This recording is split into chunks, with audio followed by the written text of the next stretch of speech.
Actuadores neumáticos lineales.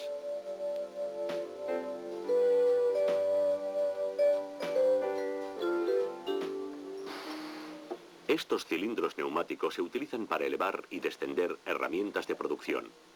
Este es un ejemplo de cómo los actuadores neumáticos convierten la energía neumática en energía mecánica. Para comprender cómo funcionan, vamos a estudiar algunos tipos de actuadores lineales. Este es un modelo transparente de un cilindro.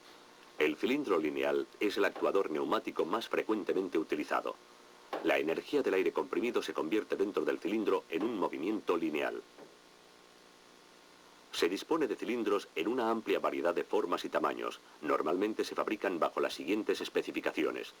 Diámetros de 6 a 320 milímetros. Carreras de 1 milímetro a 2 metros. Fuerzas de 2 a 50.000 newton. Velocidad del émbolo de 20 milímetros a 1 metro por segundo. Examinemos ahora cómo funciona un cilindro. Este es un cilindro de simple efecto. Se representa por su símbolo ISO.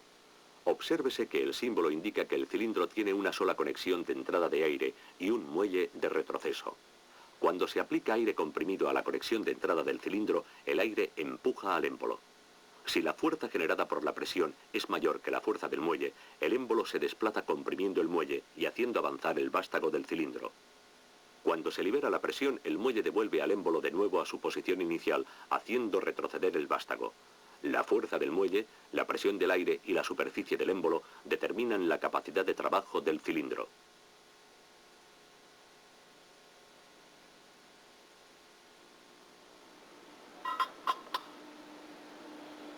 Los cilindros de simple efecto solo pueden realizar esfuerzos en un sentido, el de avance. Se utilizan en aplicaciones de sujeción o de expulsión de piezas.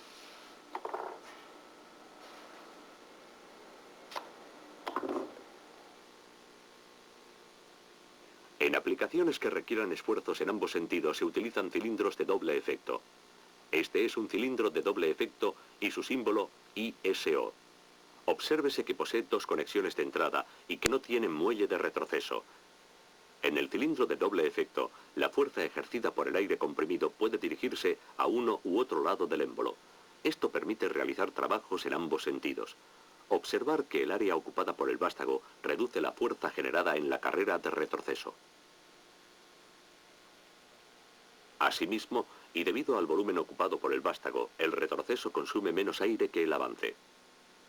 Cuando se selecciona un cilindro para una determinada función, debe tenerse en cuenta lo siguiente. Longitud de la carrera.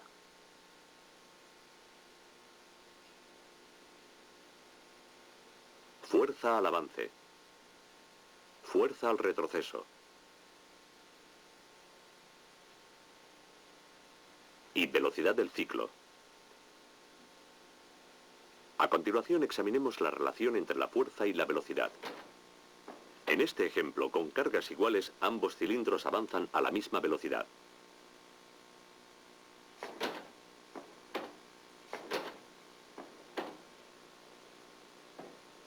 Si incrementamos la fuerza del de la izquierda, el cilindro avanza más lentamente.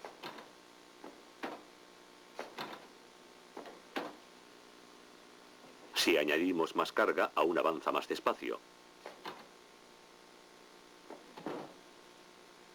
Por lo tanto, con la misma presión y tamaño de cilindro, al aumentar la carga disminuye la velocidad. Si a un cilindro se le aplica una carga del 75% de su capacidad, la velocidad de avance será la mitad de la que obtendría sin carga.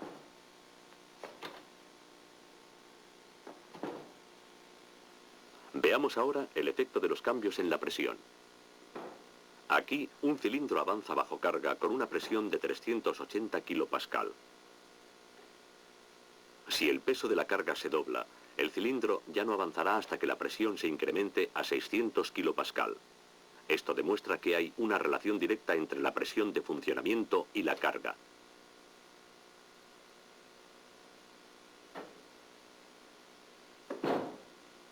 Ahora estudiaremos el efecto de los cambios en el diámetro del cilindro. Como diámetro de un cilindro, se considera su diámetro interior, o sea, el diámetro del émbolo. Estos dos cilindros tienen diferentes diámetros. Con la misma presión y carga, el de la derecha no puede levantar la carga, mientras que el de la izquierda sí. Midamos la diferencia de fuerzas. El pequeño cilindro que aquí mostramos tiene un diámetro de 16 milímetros. Ejerce una fuerza de 106 newton cuando funciona a 600 kilopascal.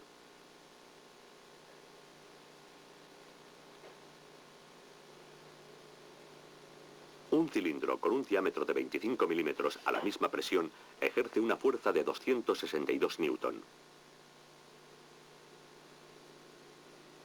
Cuando se aplica la misma presión a un cilindro de 32 milímetros, se produce una fuerza de 418 newton. Esta relación se muestra con la fórmula: la fuerza F es igual al área del émbolo A multiplicada por la presión P. El diámetro del émbolo afecta directamente a la fuerza, velocidad y consumo de aire del cilindro. Un diseño eficiente utiliza el cilindro de menor diámetro, adecuado a cada aplicación. En esta máquina se utilizan diferentes tamaños de cilindro según el trabajo a realizar.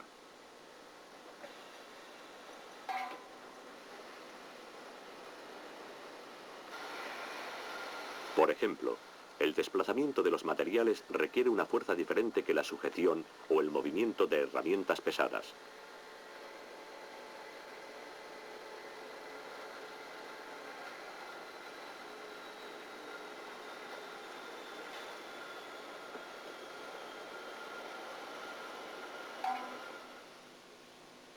Hay algunas aplicaciones en las que no es admisible que el cilindro vaya a la máxima velocidad al final de su carrera. Estas aplicaciones exigen un cilindro con amortiguación de final de carrera regulable.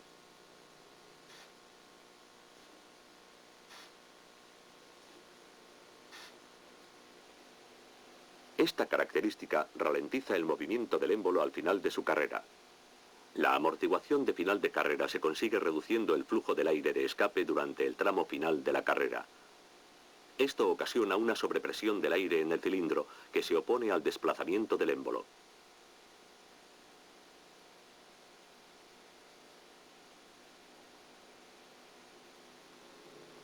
A continuación examinemos otros tipos de cilindros. Por ejemplo, el cilindro posee doble vástago.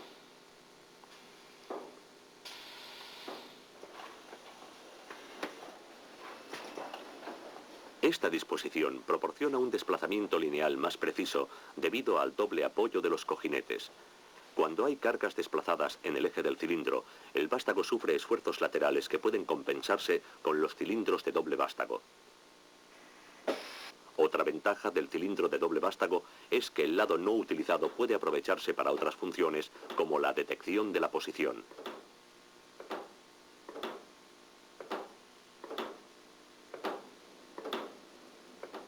Otros tipos de cilindros tienen el vástago hueco. Estos pueden utilizarse para pasar los hilos de conexión de dispositivos montados al final del vástago. Por ejemplo, un electroimán.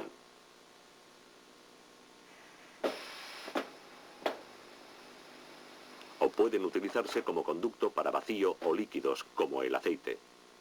Estos cilindros tienen los extremos del vástago roscados interiormente para facilitar su conexión. Este cilindro no tiene vástago.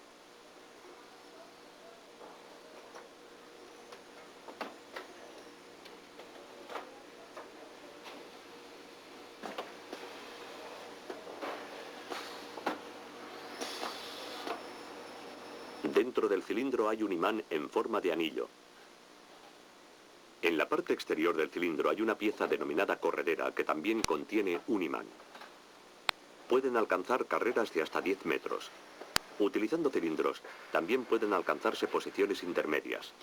En esta aplicación, esto se consigue utilizando válvulas y varios sensores.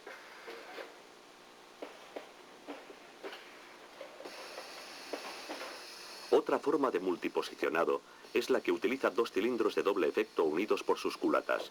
Si los cilindros son de carreras diferentes, esta disposición puede alcanzar 4 diferentes posiciones.